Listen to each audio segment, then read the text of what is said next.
What's up, everybody? It's your boy Baybar to Go Bar coming at you with another Magic the Gathering Puzzle Quest video. Woo! I'm like jacked up, all like excited, addicted to this game again. Man, these cards are fun. This deck's fun. I had a ton of resources to blow. I might even buy another 3,000 crystals. I'm so addicted. Yeah, I feel like a cokehead a little bit, a little bit. But I snort magic cards in digital form. Wow, that was creepy. All right, first I want to start this video with a little bit of a public service announcement. A lot of you guys maybe already know this, but I didn't. If you look at the current Elite Pack rotation, that's the bottom one, and you click on the little View Cards icon in the top right corner, it shows that there are 8 masterpieces, and then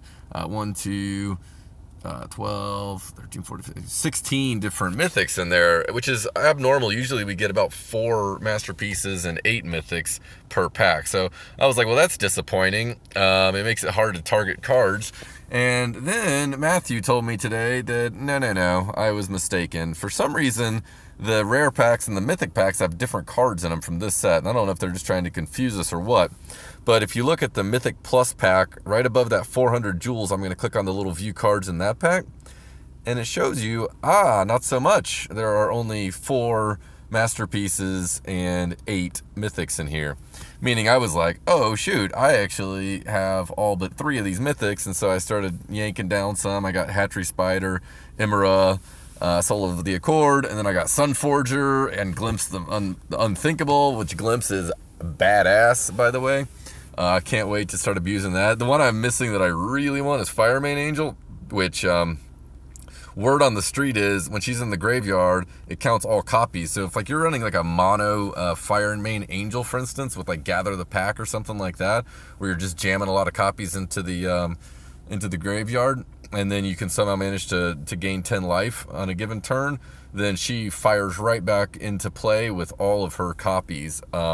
Yes, please. So, you know what? Maybe I'll just give it a rip. I got 1,800. Big money, no whammies. Shake it. Shake it for me. Shake it for me. Yes! Victory! All right. Hell yeah. Well, that's fun. So I guess I'll build you guys a deck showing you what that looks like here in a little bit. But today, calm down, my fellow friends, because we are going to run a different deck. We're going to be running Hultai 2, and we're going to be doing it with the Selensya guild, and specifically the, specifically the Selensya guild. So there's some really cool cards in Ravnica, and I'm playing with a couple. The first 3 are basically them. So Tristani Discordant. When this creature enters the battlefield, create 2 lifelink soldier tokens. Then your other creatures get +X, where X is the number of creature reinforcements you control. I wasn't sure if this was good or not when I first got it. 17 mana is pretty steep, especially for a 3/6. Now you do get a 2/2 lifelink soldier out of it. And the thing I didn't realize is you actually proc the +X after you put the soldiers out. So you basically get, a 4/4 as soon as you play this one time. So you get a 3/6 lifelink and a 4/4 lifelink for 17 mana. Actually not bad. And then later in the game, she's the one that actually is buffing your creatures huge. If you, for instance, play one of these other cards like this guy, the March of Multitudes, then you really start getting a big +X from that. Emmara, I just found in that Elite Pack. She's pretty solid at 4/4 for 9, and she does create lifelink tokens if you get her disabled by an activate. So pretty good synergies. March of Multitudes is bugged, but excellent anyway. Create X lifelink soldier tokens, where X is this card's stored mana +3.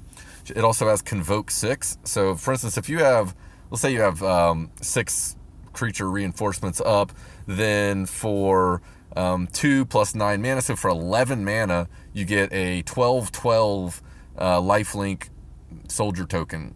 Awesome. And it comes in as reinforcements, so it's better than just having a 12/12, as in it counts towards stuff like Hultai's first and her third and yada yada yada, right? So really strong card.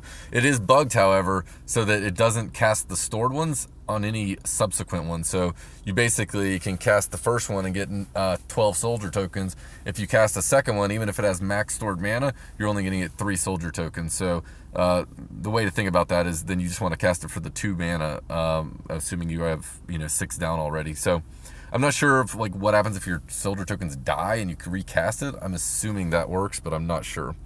Isolate is one of our control cards, of course. Untargetable, so it can be a pain, but pretty cheap at 9, so pretty good. Pause for Reflection. I'm unsure about this card. I've never really found a use for it yet, but Matthew recommended it, and we were kind of building these decks at the same time, so I figured I'd give it a whirl. It does have Flash, so you can prevent damage to your creatures during the opponent's turn. I don't know why my phone just did that, and this is actually the second time this has done that in the last 10 minutes, so weird. I don't know if the nodes are refreshing or exactly what's going on there, but that's pretty annoying. So we'll get through this deck, and then I will claim a match, and then we will we'll check the game out, hopefully, because that's not why you guys tune in, to watch my phone freaking out. And if it is, then you're fucking weird. Just kidding. I love you. All right. So response. This is a Zach card. I don't know if I like it or not. It does have a damage spell, but that's probably not the point. The point is giving your creatures double strike and vigilance. I think that is pretty effective. Both the double strike and the vigilance portion, because it combos well with the other portions of the deck. Thunderherd Migration is not as good in this deck because there's no dinosaurs, but it's still the best converter in standard, and I like conversion, especially with Voltai 2, who does need a lot of mana. Loyalty. Azor's Gateway is intended to get flipped over, and then whenever we gain life, we gain half that much instead, but we gain that much mana, which is a sweet way to fuel our hand and keep casting new cards.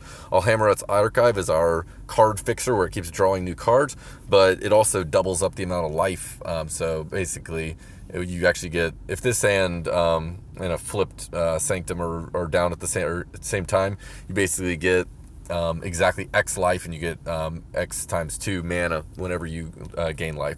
And then Path to Discovery is obvious because you're putting down, say for instance, 12 little 1/1 lifelink guys, which creates a whole lot of explores and is really good synergy. I kind of hate that card because it's abused with little pauper decks that I've shot videos of them, and they're great and they're effective, but they take forever and it's super boring.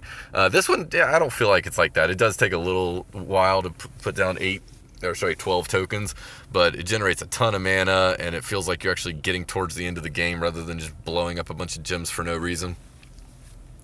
All right, it's also green, which is nice because when you're playing white creatures, it kind of dodges that gem. It's not. You'll notice if you play Path to Discovery into with green tokens, it does end up blowing itself up a lot. All right. We got a bunch of Emmaras and a March of the Multitudes. So I think I'm going to play Emmara first. And maybe I can get some activates and help reduce the cost of this March of the Magnitudes. Also, maybe I'll get Path of Discovery online in the interim. We shall see. I don't see anything great, so let's hope we get lucky and drop down into that green. We did not. Johnny's welcome. Whenever a creature enters the battlefield under your control, gain 2 life. That seems terrible. No offense, whoever I was playing, but that seems really bad. Maybe it's one of those, he has to play a certain amount of supports with node or something like that, because I cannot understand why you would play that otherwise. No on-color matches. Okay, Hixus can be problematic. Since I don't have a lot of support control, I think the right thing to do here is put Hixus in a tough spot for either him to take the white match or me to get it next time. I think that's what I'll do. Fortunately, it does. Well, I guess that unfreezes her. That's a good card. Unfortunately, I'm just getting no mana right now. Well, actually, I got the green at the top. Quit complaining, Dave. Yeah, I want to do that. I think I want to go into Azor's Gateway. And then probably Tristani's Discordant. I don't know. The Gateway is really, really nice, but Tristani Discordant is very, very nice too. So that's a tough one. I think I am not going to do that. Finally, I have some white and green matches. Don't at all care about isolating that thing.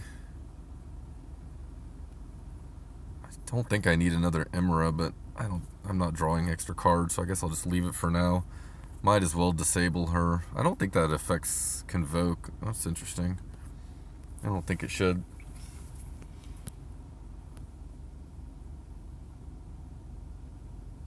Yeah, so it looks like the spawns hit before and then added to her Convoke, which reduced the cost of the spell, which is nice. A nice touch, so to speak. Now we're going to have a big old fat stack of soldiers down. Interesting. Why do I only have an 11-11? Shouldn't it be 12-12 plus 3-3?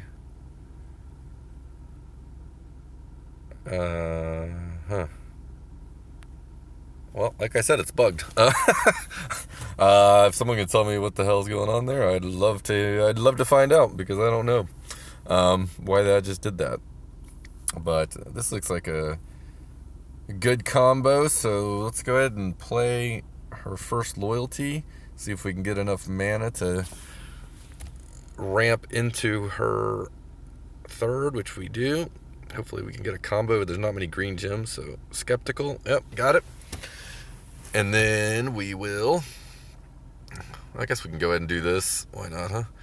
Let's take the Path of Discovery, even though we've already played our tokens. And then huge buff. See that? I told you Tristani is good. So yeah, like, what, did she just buff them each plus 12? She did, of course. That's the amount of reinforcements. Duh. But as you can see, very, very strong card, especially when you can get her kind of more intermediate or late game. At this point, I think I'm going to give double strike. Nah, I think I will throw her away. I don't really care about the isolate, I don't think.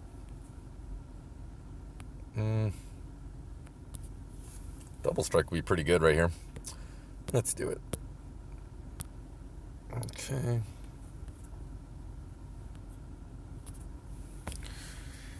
I guess we take the white one and leave the green gems to...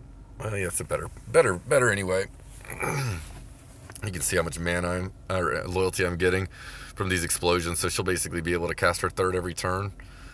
And we're going to put Path down. Yeah, why not? Let's do this. Let's chunk that.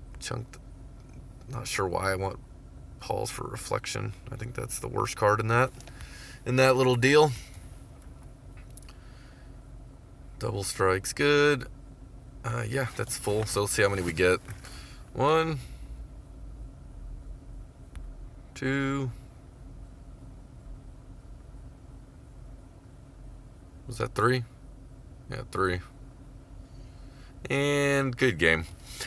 So that deck, as you can see, ramps up pretty quickly. It's not unusual for that thing if you get the right cards. Like, if you get a Path into a Multitude, you basically dump your entire hand the next turn and have enough loyalty to cast her third every time from then on out, it seems like. So, pretty strong. I've had some pretty consistent wins in, rounds 3, 4, 5 with this deck. I don't know what that was. I think that was a little bit longer. But Battle Log's not seeming to work, so... guess we will never know. But hey, thanks for tuning in, guys. Look forward to some more deck ideas. We've got all kinds of crazy ones coming up. There's about 6 decks that I can think of that I'm looking forward to shooting. So appreciate you guys tuning in, and let me know if you have any ideas. All right, see ya.